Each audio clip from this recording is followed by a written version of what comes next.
everybody, it's Connor back from this old farm, and well, as I'm sure you can tell by sort of the area of the landscape maybe, the way I'm dressed, and this little guy up here, my little Santa hat, it's that time of year again. It is December 20-something.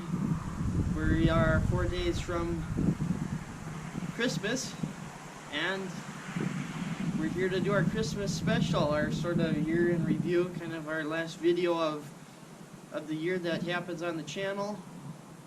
And basically I'm here to talk and kind of tell you what's going to happen this year on the farm.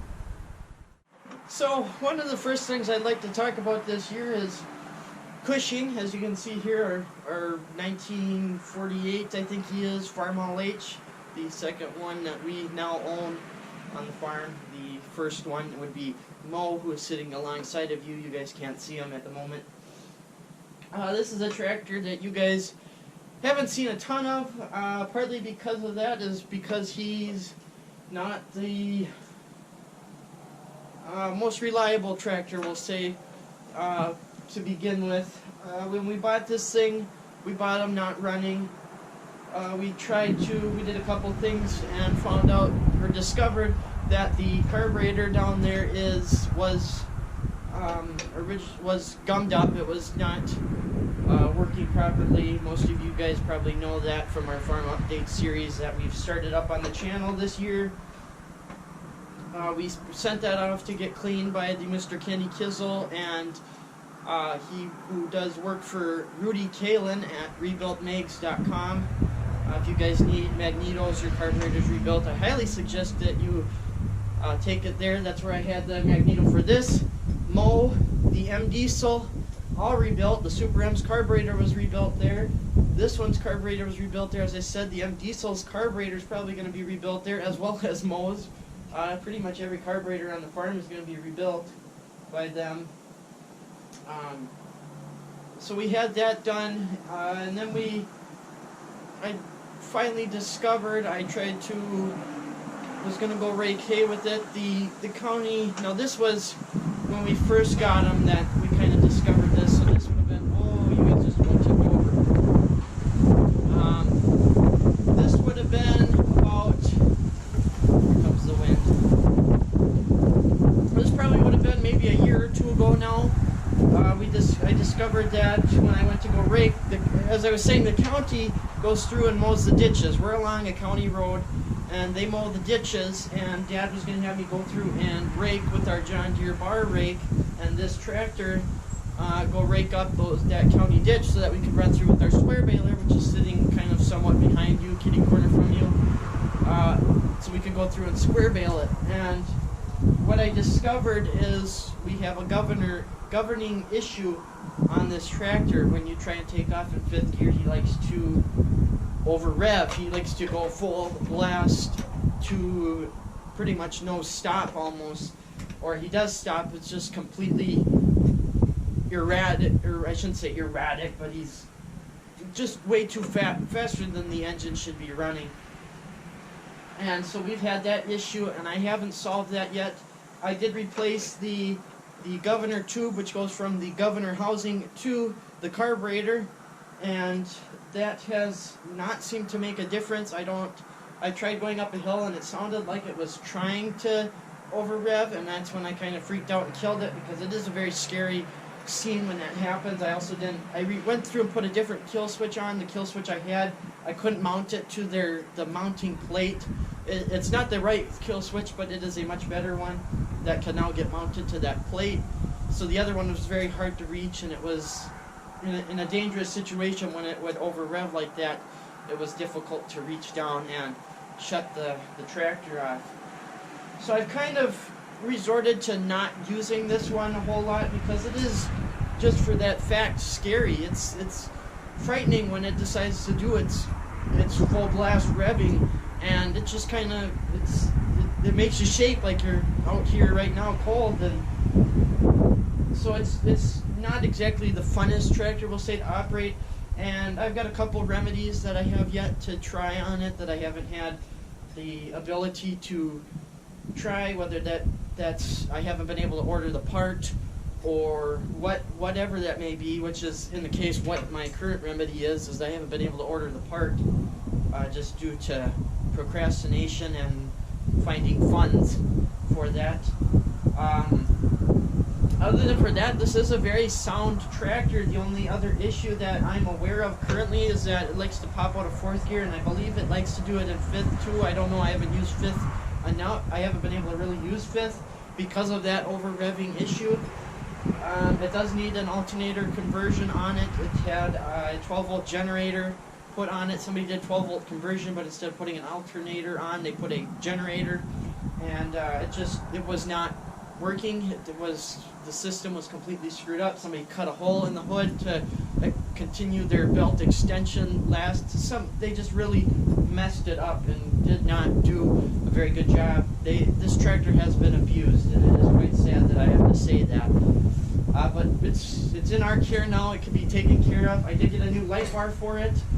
What else did I get for it? I think that's about, a new seat, which I am sitting on. This seat is off of a Formal M, as well as that light bar is. We've kind of explained that before.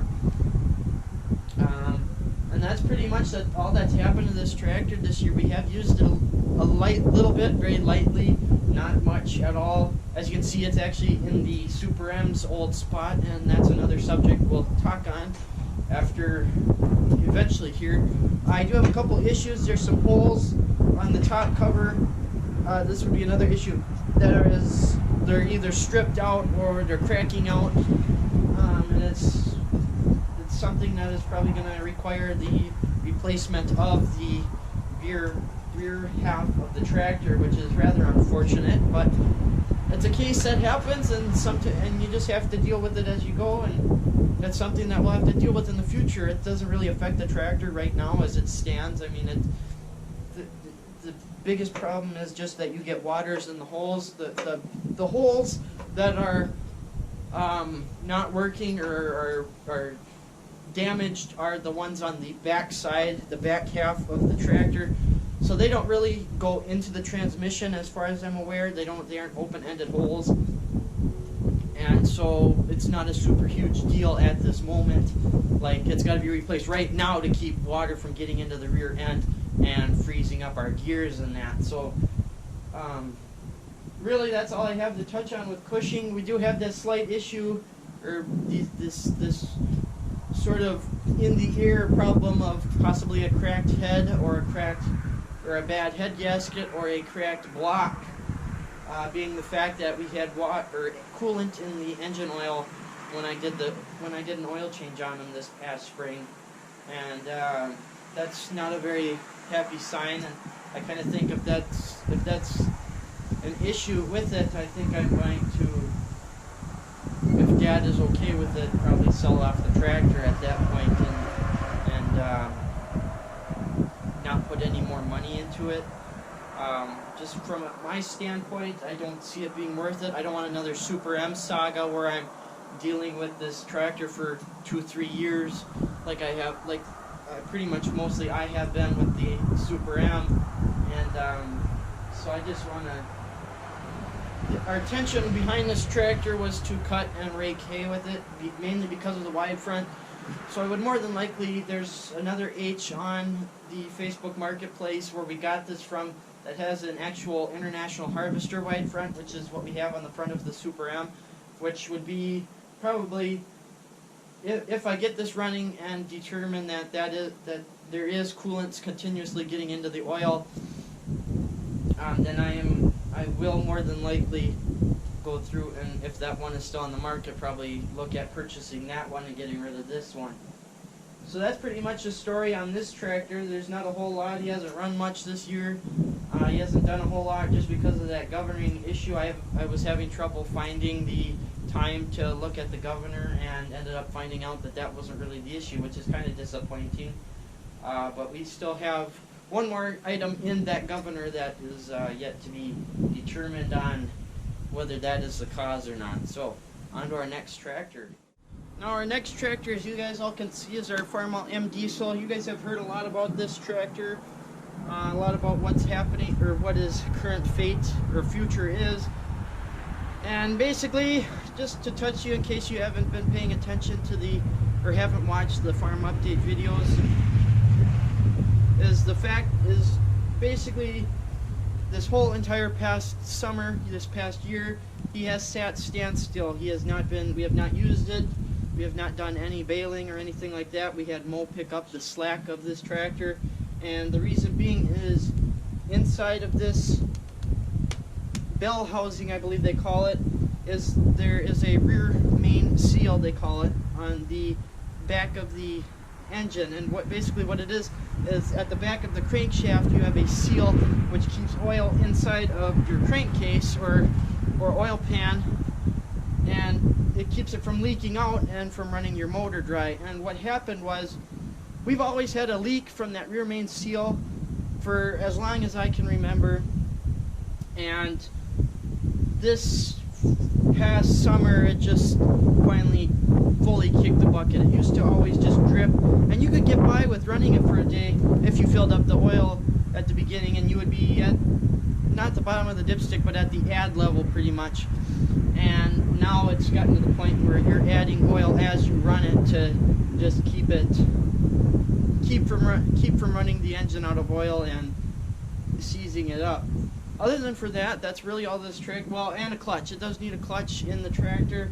It does slip a little bit. It does not have the greatest pulling strength, we'll say, because of that factor, because of the clutch slipping. But we'll more than likely resurface the flywheel and put a new clutch in this tractor. And when we do a rear main seal, get the split.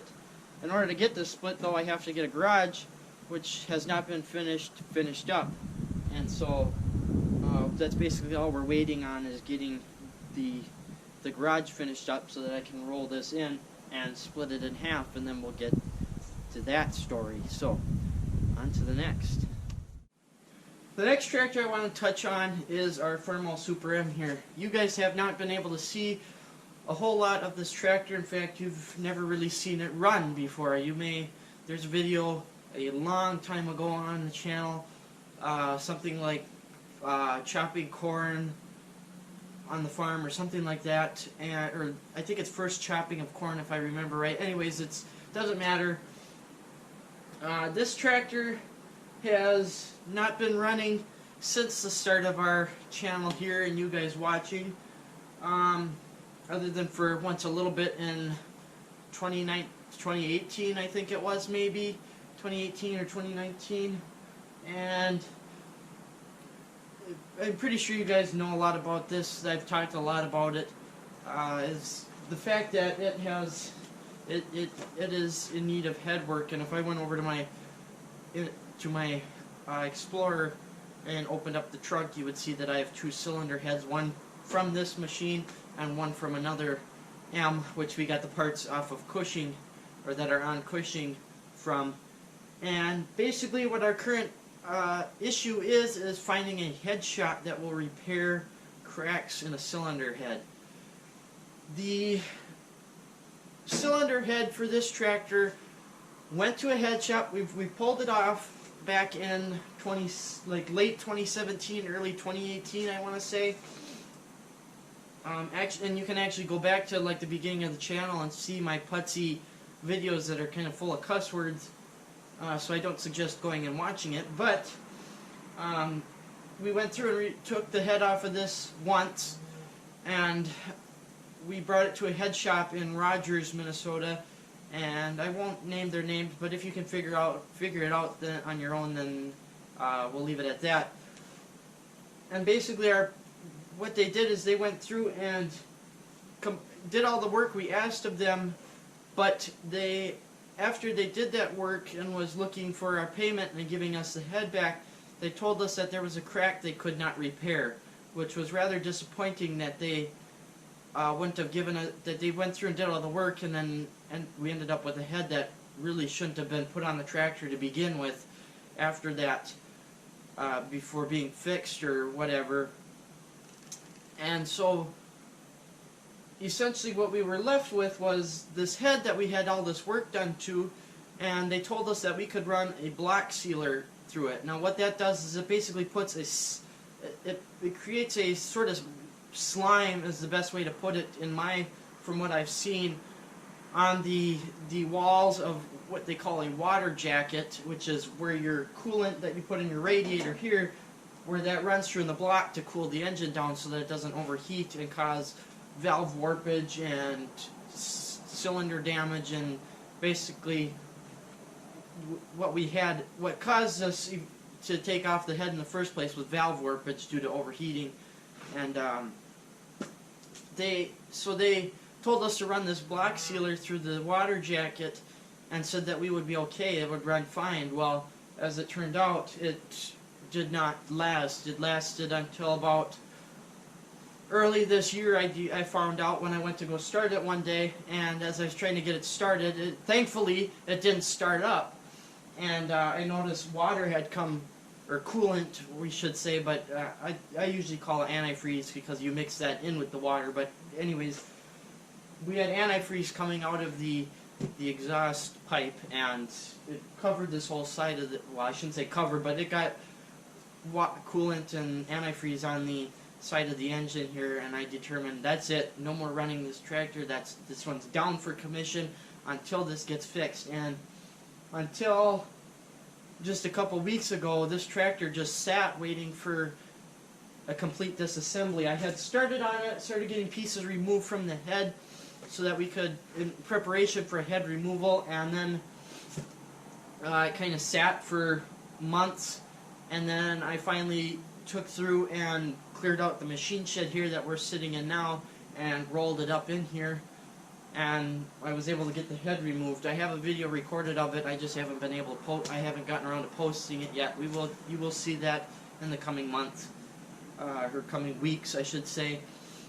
So we got the head removed again and determined that the crack was just on the other side of the exhaust valve seat for cylinder number 4, the one in the way back.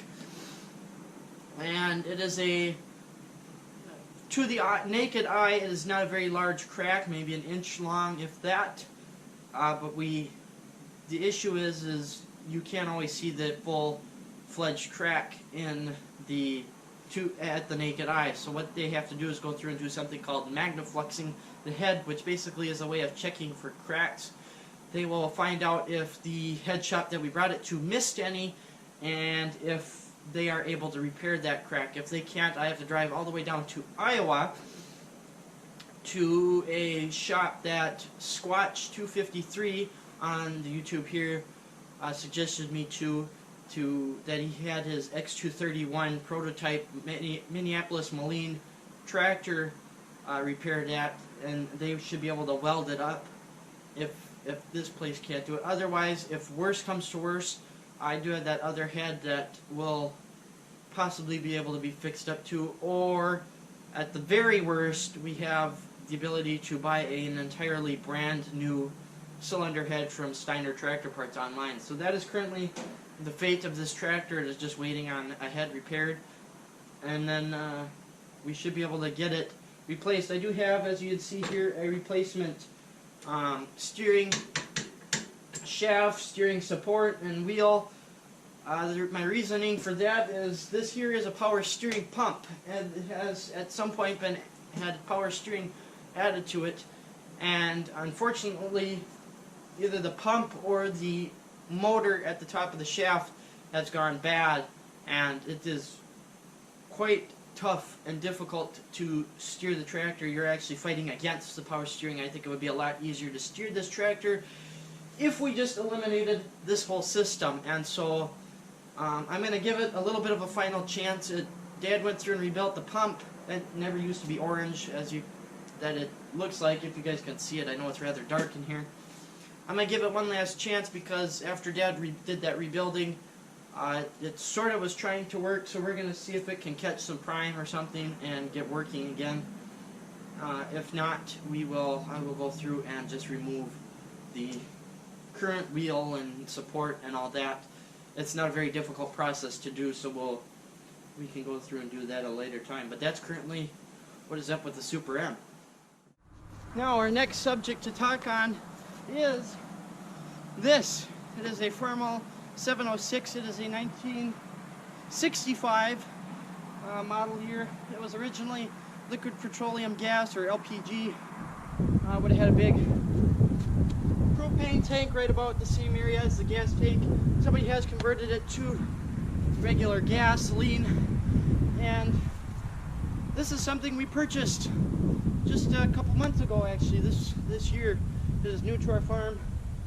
It has a Quaker, I hope I'm pronouncing that right, K5 loader that we added. You might be able to see them, you might not be able to.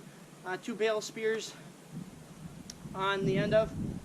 This tractor is really, really nice, and at the same time, really,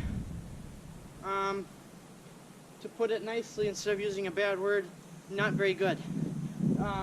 He has a fair amount of issues to him, but those issues don't completely keep it from being operable.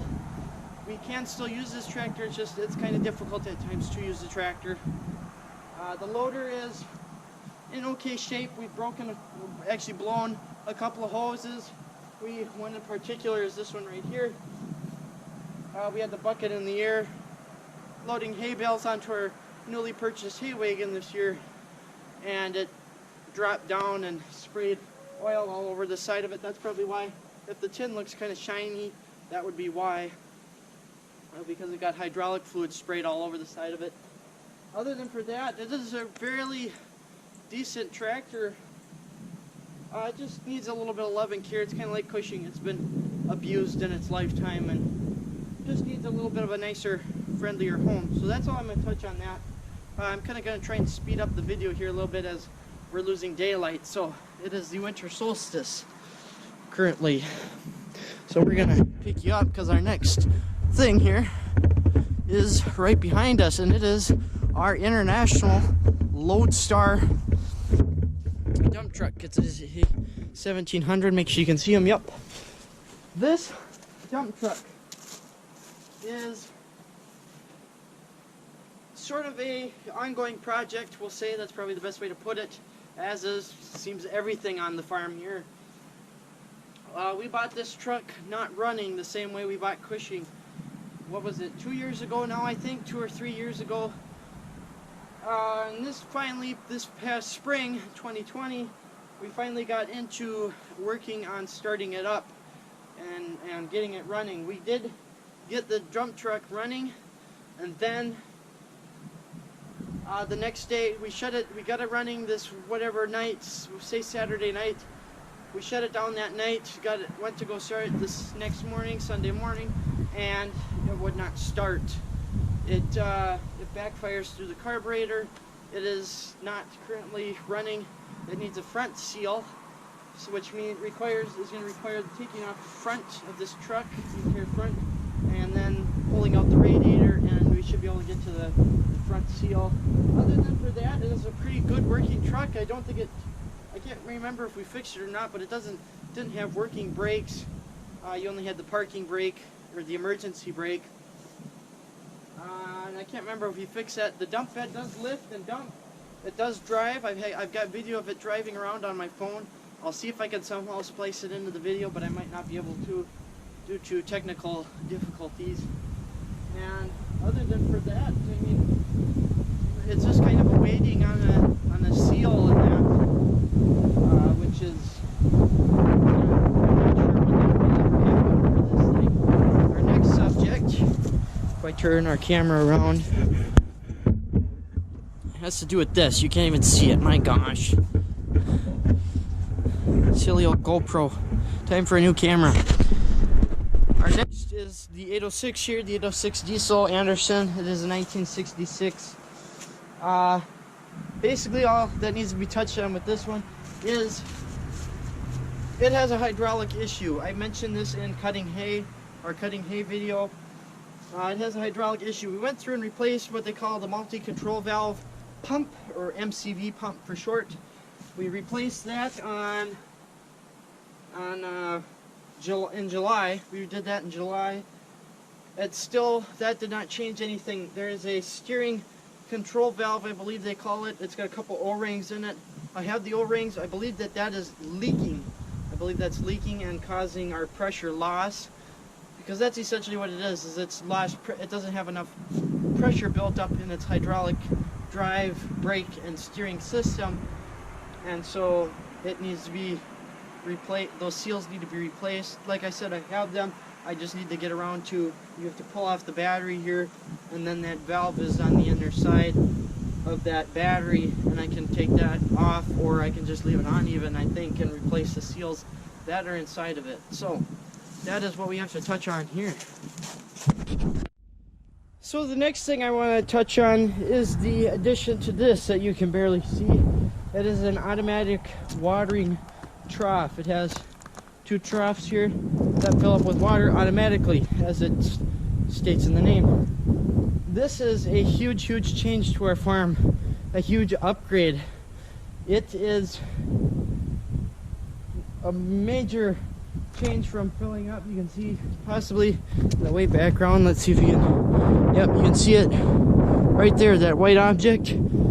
That is what they call, or this is just a 55-gallon drum, plastic barrel that has been cut in half roughly, and we place them out. We used to fill them up with the garden hose, and as our cattle herd has grown, which if we take you off of the ladder here that I've been transporting you on, no, you can't see them. There's about 50 head out there, roughly. Not all are there. A couple are in the barn. I can see one's watching me right now.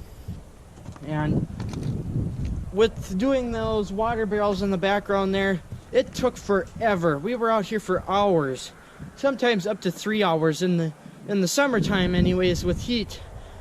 And these cattle, with them drinking constantly, we were out here for 3 hours roughly filling barrels of water. And it was just a constant. They were drinking it as fast as they could. They were fighting over the water. They were dumping it over. It was an absolute clown show. It was just ridiculous. So we finally went through. We poured a concrete pad here. We dug in a pipeline and electrical line, because this will actually heat the water. It might actually be, you know, it's not terribly warm, but it's somewhat warm. And then we set down the watering trough here, and this has been a super nice addition. We don't have to touch water at all. The cattle were very quick to learning that. That was kind of a concern, was how quickly they would be able to figure it out. And it took some of them a couple of weeks, possibly a month, for us to finally be able to stop filling the water barrels. But it has been so nice being able to have this and not even having to really touch water, other than for with the pigs that need it a couple times a week. So this is something major that has happened to the farm and is super incredibly helpful. Hey everyone, so I'm actually in my room right now. I'm currently working on editing the video that you're watching right now, and I just want to quickly apologize for the poor lighting you're about to view, I guess we'll say, in the video. Yesterday when I filmed, which was the 21st on the calendar here, was the winter solstice. You can see right there, it says right on it, winter solstice. And so that meant that was one of the shortest days of the year, if you don't know what the winter solstice is. And so with that, the sun set very quickly on me, and I actually kind of ran out of time with making that video in the light, as y'all have obviously noticed. The previous two clips you saw with the 806 in it and the water trough were also brightened footage. That's probably why they look a little bit off. And this next clip is very poorly lighted. There's not much for it to see, and with the brightness and contrast settings that you get in the editing software, kind of turns it into a purpley, gross, yucky mess. And so it's not going to be the best for viewing, but hopefully you guys can listen along. The end of this next clip, the clip that you're about to see, is basically going to be pitch black. You won't be able to see anything really, other than for maybe the top of the corn crib that's in the background. And other than for that, then there'll be one more clip after that. There's kind of a juke ending, and then a clip after that with a thank you to you guys, and then and then the actual ending. So I just wanted to apologize for the poor lighting that was captured. There's not a lot I can do about that. The GoPros really do not like dark filming, and obviously I showed here in these clips you're about to see. So yeah, that's all I wanted to. I just wanted to apologize quickly about the poor lighting you're about to see, and just kind of let you know that if you're actually wanting to listen to what I say, listen along. Otherwise, you can skip ahead to a certain point. I can probably add that into the video or the description. You can skip to a certain point and see the end of the year look at. So the look back at the end of the year, or through of the year, I should say. So hopefully you guys can enjoy listening to me rambles. So the next thing I want to touch on is kind of another, or some sort of generalization of some major things that have happened on the farm. That water trough was one of them. Not a lot has happened this year on the farm compared to previous years due to with the effects of COVID-19, our pandemic, our global pandemic that we've all been through, that you guys I'm sure know about. It's pretty hard for nobody to be not know about COVID-19. There's been a lot less action happening that has to do with, you know, events and such as the Nowland Threshing Show and that. I was really hoping to visit a lot more threshing shows this past summer, or tractor shows, and it never really happened. So with the impact of COVID-19, though, where I was kind of going with this, it meant that there wasn't a whole lot different, or a whole lot of variety of things that were going on here. Kind of because of that, there wasn't a whole lot different other than from making hay. All summer we were raking, baling, cutting, and just making hay and getting it brought home, and then quickly chopping everything in the fall, or chopping corn, I should say, not chopping everything, but chopping corn in the fall. There wasn't a whole lot extra happening. We didn't get to plant a garden this year, which meant we weren't able to use our manual chopper. When you guys first come on the channel, if you go to the main page, you'll see that chopping corn with the Farm All H. That happened right directly behind you from where I'm standing. And with not planting a garden, it meant we had no sweet corn that would have been spare, or the stalks to chop up. So we weren't able to do anything with that. And there just hasn't been a whole lot of extra action happening this year. Nothing surprising. It's been a very bland and boring year this year. One of the major things that happened had to do with our pigs. As you can see behind me, hopefully, if I brighten the footage up, is this pen is empty. No, we didn't get rid of our pet pigs. They've kind of become pet pigs. They just moved, but that's not where I was going with this. We had 25 small feeder pigs, I guess you could call, or butcher pigs, whatever you want to call them, that we had fed out, fed out, and ended up selling. And this past spring, early January or February, I want to say it was, we went through and got rid of those 25 pigs. Now, we did lose a couple due to unknown causes, kind of, over that. I can't remember if we started out with 25 or if we started out with more, and 25 was what we ended up finalized with. But we ended up getting rid of those this past spring, and that was quite blessing to have that happen, to get rid of those pigs, because they are quite a hassle. Anybody that owns pigs and knows pigs is that as they grow older, they get more and more awful to deal with. And really, if you're selling them to a market like we did, there is no market for them. They really bring out no money, and I won't go into total statistical features and that kind of economics and that thing, but I can tell you that we really got ripped off when we sold those pigs, and it was a very disappointing and sort of sad moment that had to do with it, because we put in a lot of work into growing those pigs, and then our return was very poor. We did try selling a couple of them privately, and it's just very difficult to do that when you don't have a consistent customer base, kind of thing. I've been watching lately, A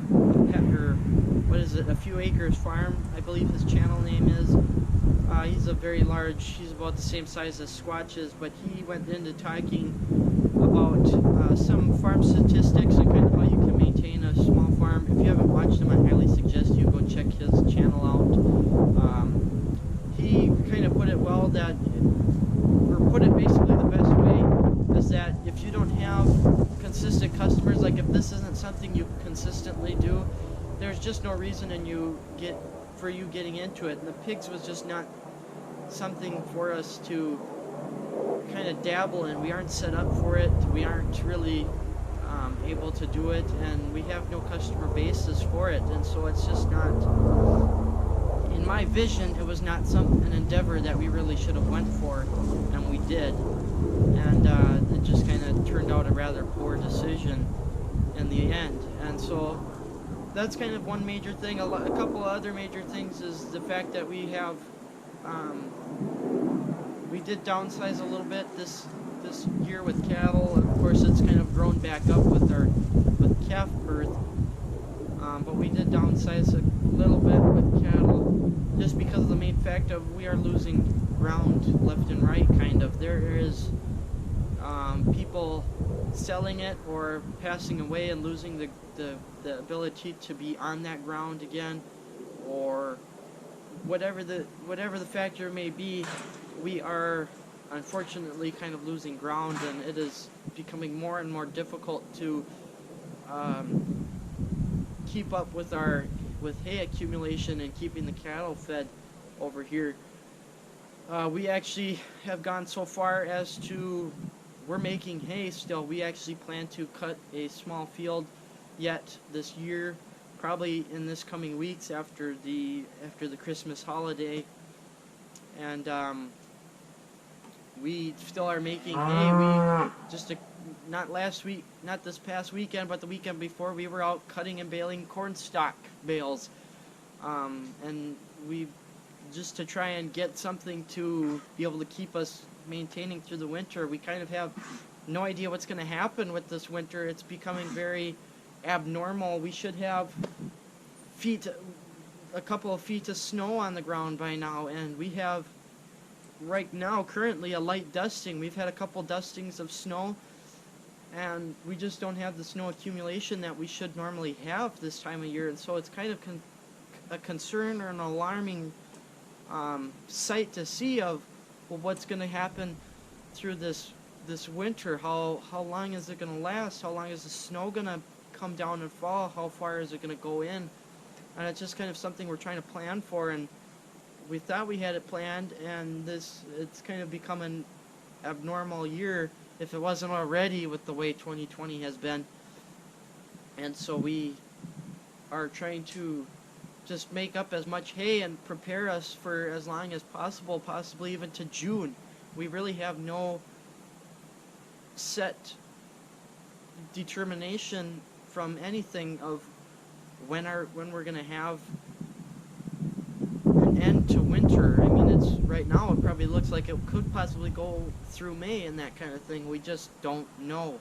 And it's, with not having any snow, that just makes it all that much more alarming than what it normally would be. So that's kind of what's been happening. Those are kind of major events. There's not much else to talk about. Like I said, there hasn't been a whole lot new.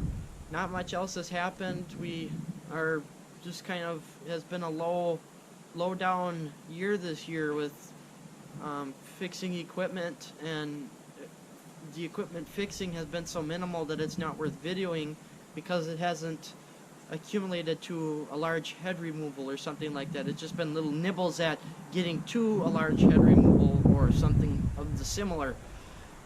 And so we have really just not been able to make a whole lot of videos. That's why I've stuck a lot this year to the farm update videos that are short and sweet and I can make on my cell phone, because there's not much more else to film. There's nothing that's worthwhile to film with the GoPro and go through and spend 2 hours editing and putting up on YouTube that's all of 15 minutes long.